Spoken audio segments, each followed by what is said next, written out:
Ito naman po ang Basilica di San Vitale. Napakaganda. Wala po talaga akong masabi.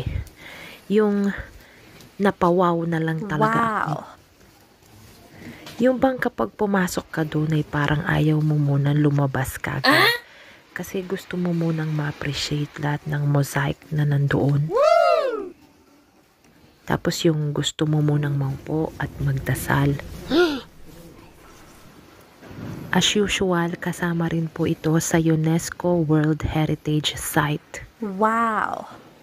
Bali yung mga mosaic po nila portrays Emperor Justinian the First and his wife Theodora.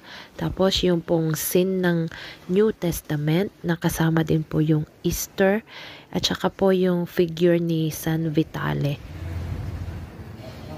Tapos po yung dun sa Central Dome.